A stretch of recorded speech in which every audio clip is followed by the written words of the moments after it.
For the majority of us, love, connection, and desire are what motivate sex. None of those things applied to the Spartans. The state enforced a biological obligation and a mandate for a single mission: to create the most deadly human weapons the ancient world would ever encounter. The Spartans were not brought up to be human. They were designed to be soldiers. Furthermore, they weren't created on the battlefield. The bedroom was where everything started. Forget the myths about brave warriors in red cloaks. The real story is much darker. Behind the legends lies a shocking truth about total government control. The state decided who married whom, who had children, and which Barbies deserved to live. In Sparta, you couldn't choose who to love. The government picked your partner. Old officials examined young people like farmers checking livestock, judging height, strength, and family history. If you were tall and strong with warrior ancestors, you were valuable. If a woman had wide hips and looked healthy, she was chosen for Barbies. Beauty only mattered as a sign of good health. Marriage wasn't about love. It was a cold arrangement to produce superior children. Your feelings meant nothing.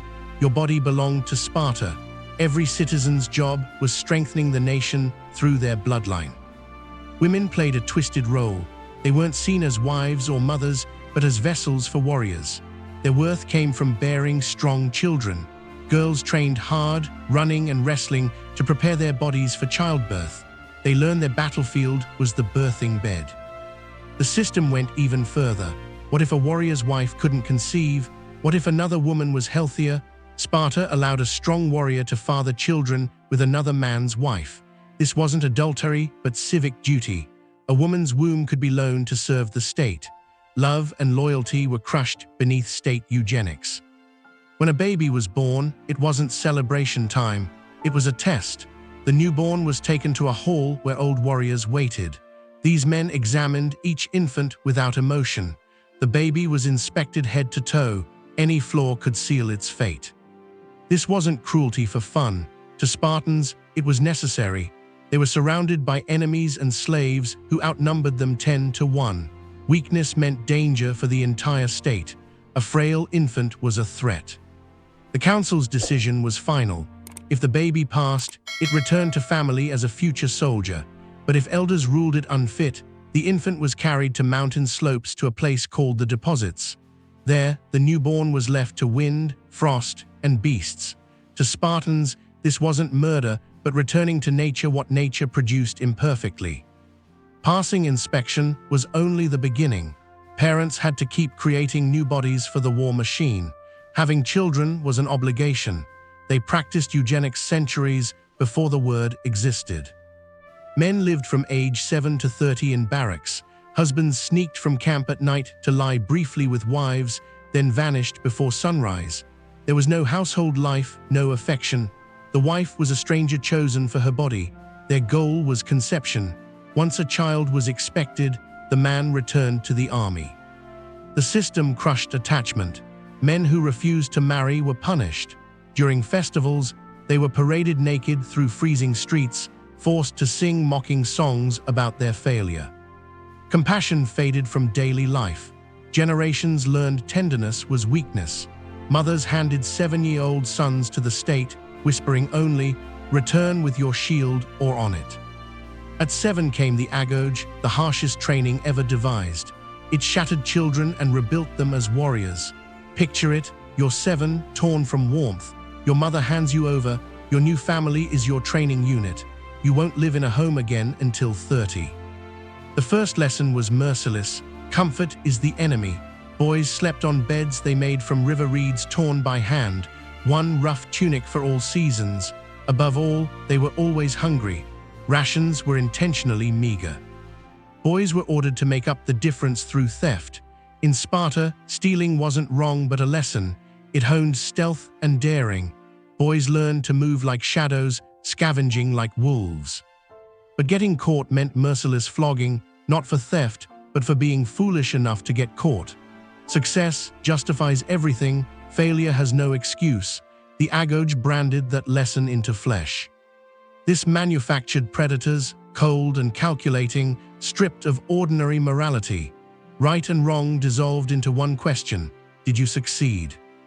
Next lessons targeted the mind. Sparta needed minds honed like blades, spirits loyal only to the state. Their weapon was silence. Our word laconic comes from Sparta's region. Children learned words were tools, not toys. Talking idly brought punishment. Teachers demanded sharp answers. Hesitation met pain. Sometimes instructors bit offenders' thumbs. Worst cruelty came from each other. Older boys ruled younger ones like tyrants. At meals, they launched verbal attacks with impossible questions. A stumble invited ridicule or blows. This was institutionalized cruelty, forging minds that stayed cold under pressure. All this led to the most horrifying ritual at Artemis's altar. Cheeses were placed there. Boys had to run through a whip gauntlet to seize them. Leather lashes sliced flesh. The test was enduring agony without breaking. Ancient writers described young Spartans dying at the altar, smiling as blood soaked the ground. When society burns away every weakness, what humanity remains? Sparta created men of unmatched strength, yet emotionally hollow. They were perfect instruments of violence.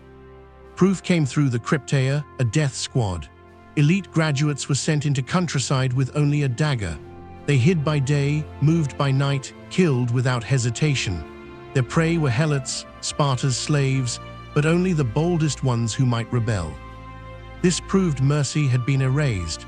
To make it legal, Sparta formally declared war on helots yearly. Killers weren't criminals, but soldiers. At 30, he could leave barracks, but freedom was illusion. New duty awaited: reproduce. His bride, state chosen, was his equal in strength. Spartan women weren't victims, but system pillars. Girls entered rigorous training, educated and physically conditioned. Spartan women became legends of cold discipline. Handing sons shields, they'd say, "Return with it or upon it." When others wept over defeat, Spartan mothers only asked, "Did we win?" Marriage was engineered ritual. The groom seized his bride at night. Attendants shaved her head, dressed her in man's clothing. He came secretly, fulfilled duty quickly, returned to barracks before sunrise. This ensured emotional detachment. For 3 centuries, the machine worked. Sparta dominated Greece, but the flaw destroying it was bred into the system. Ruthless eugenics created narrow gene pools. Every warrior lost was irreplaceable. They bred themselves toward extinction. The Agoge created perfect soldiers but not thinkers. They couldn't innovate. As warfare evolved, their system stayed frozen. Final blow came with success. When Sparta defeated Athens, wealth poured in. Gold corrupted discipline. Greed replaced austerity. Then came Leuctra. Theban innovation shattered Spartan invincibility. A Spartan king fell in battle, his army annihilated. With hundreds dead, the warrior class was crippled. By Roman times, Sparta became a museum where travelers watched reenactments. The tale of Spartan breeding is a warning about people so obsessed with perfection they sacrificed everything human. They succeeded in creating the perfect warrior and sealed their extinction. The machine that forged heroes consumed itself, leaving only ruins.